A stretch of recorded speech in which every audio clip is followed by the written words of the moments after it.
بسم اللہ الرحمن الرحیم۔ السلام علیکم دوستو۔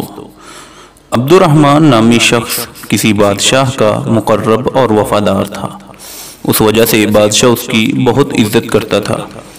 وہ جب بھی بادشاہ کی محفل میں بیٹھتا تو عموماً یہ ضرب المثل بیان کرتا: اپنے محسن کے ساتھ اس کے احسان کی وجہ سے اچھا سلوک کرو، رہا برائی کرنے والا تو اس کی برائی ہی اس کو ختم کرنے کے لیے کافی ہے۔ درباریوں میں ایک شخص کو اس سے جلن تھی۔ اس کی پوری خواہش تھی کہ یہ بادشاہ کا مقرب نہ رہے۔ اس نے کئی کوششیں کی مگر ناکام رہا۔ چنانچہ اس نے ایک چال چلی۔ ایک مرتبہ موقع پا کر اس نے بادشاہ کو بتایا: یہ شخص آپ کے سب سے زیادہ قریب ہے، آپ کے جوتے تک اٹھاتا ہے، اصل میں یہ آپ کا دشمن ہے۔ یہ کہتا ہے کہ آپ کے منہ سے نہایت گندی بدبو آتی ہے۔ بادشاہ بولا: تمہارے اس الزام کا ثبوت کیا ہے؟ حاسد بولا: آپ خود ہی دیکھ لیں گے۔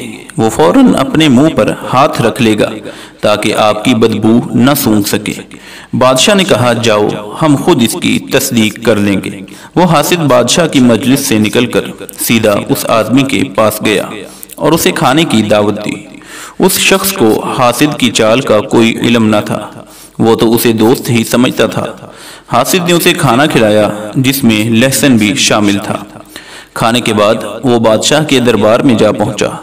بادشاہ چلنے لگا تو اس نے اس کے جوتے پکڑ لیے اور ساتھ ہی اپنی عادت کے مطابق بولا: اپنے محسن کے ساتھ اس کے احسان کی وجہ سے اچھا رویہ اختیار کرو، رہا برائی کرنے والا تو اس کی برائی ہی اس کو ختم کرنے کے لیے کافی ہے۔ بادشاہ نے اس سے کہا: ذرا قریب آؤ۔ جب وہ بادشاہ کے قریب ہوا تو اس نے اپنے منہ پر ہاتھ رکھ لیا تاکہ بادشاہ اس کے منہ سے لہسن کی بدبو نہ سونگھ سکے۔ بادشاہ نے اپنے دل میں سوچا کہ میرا درباری سچ کہہ رہا تھا۔ بادشاہ کا طریقہ کار یہ تھا کہ وہ جزا اور سزا اپنے ہاتھ سے لکھ کر دیتا تھا۔ جب بادشاہ کو پتہ چلا کہ یہ شخص میرا مخلص نہیں ہے تو اس نے ایک خط اپنے چیف سیکریٹری کو لکھا: جب یہ خط لانے والا تمہارے پاس پہنچے تو اس کو قتل کر کے اس کی کھال اتار دو اور اس میں گندگی بھر کر میرے پاس بھجوا دو۔ بادشاہ نے وہ خط اس شخص کو دیا اور کہا: اس کو چیف سیکریٹری کے پاس لے جاؤ۔ وہ خط لے کر دربار سے نکلا تو اس کو وہی حاسد ملا۔ اس نے پوچھا: یہ کیسا خط ہے، ذرا مجھے دکھاؤ۔ اس نے کہا: بادشاہ نے مجھے صلے کے طور پر یہ خط انعام دیا ہے۔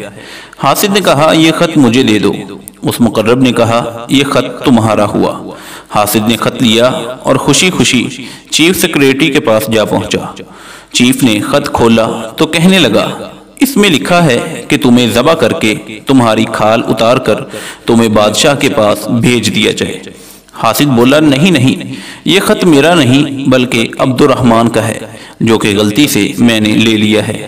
چیف سیکریٹری نے کہا: اب تم یہاں سے نہیں جا سکتے کیونکہ اس میں صاف طور پر لکھا ہے کہ اس خط کو لانے والے کو قتل کر کے اس کی کھال میں گندگی بھر دی جائے۔ حاسد بہت رویا کہ ایک مرتبہ مجھے بادشاہ کے پاس جانے دو کیونکہ میرے ساتھ دھوکہ ہوا ہے۔ سیکریٹری نہ مانا۔ اس نے اس کو قتل کروا کر اس کی لاش بادشاہ کے پاس بھجوا دی۔ ادھر وہ شخص جو بادشاہ کا مقرب تھا اپنی عادت کے مطابق دربار پہنچا اور اس نے وہ ضرب المثل بولی: اپنے محسن کے ساتھ اس کے احسان کی وجہ سے اچھا سلوک کرو، رہا برائی کرنے والا تو اس کی برائی ہی اس کو ختم کرنے کے لیے کافی ہے۔ بادشاہ کو تعجب ہوا۔ اس نے پوچھا کہ میرے خط کا کیا بنا؟ اس نے کہا: جب میں آپ کا خط لے کر نکلا تو مجھے راستے میں فلاں شخص ملا۔ اس نے وہ خط مجھ سے مانگا اور میں نے اس کو دے دیا۔ بادشاہ نے کہا: اس شخص نے مجھے بتایا تھا کہ تم میرے بارے میں کہتے ہو کہ میرے منہ سے بدبو آتی ہے، کیا یہ سچ ہے؟ عبد الرحمن نے آگے سے جواب دیا: میں نے ایسی بات کبھی نہیں کہی۔ بادشاہ نے کہا: اچھا یہ بتاؤ، کل جب میں نے تمہیں بلایا تھا تو تم نے اپنے منہ پر ہاتھ کیوں رکھا؟ وہ کہنے لگا: بادشاہ سلامت، اس شخص نے مجھے کھانے کی دعوت دی جس میں مجھے خوب لہسن کھلایا۔ میں نے ہاتھ اس لیے منہ پر رکھا تھا کہ کہیں آپ کو اس ناگوار بو سے تکلیف نہ ہو۔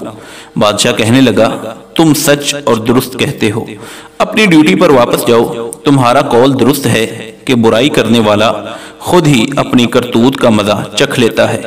اسی کو کہتے ہیں دوسروں کے لیے کنواں کھودنے والا خود اس میں جا گرتا ہے۔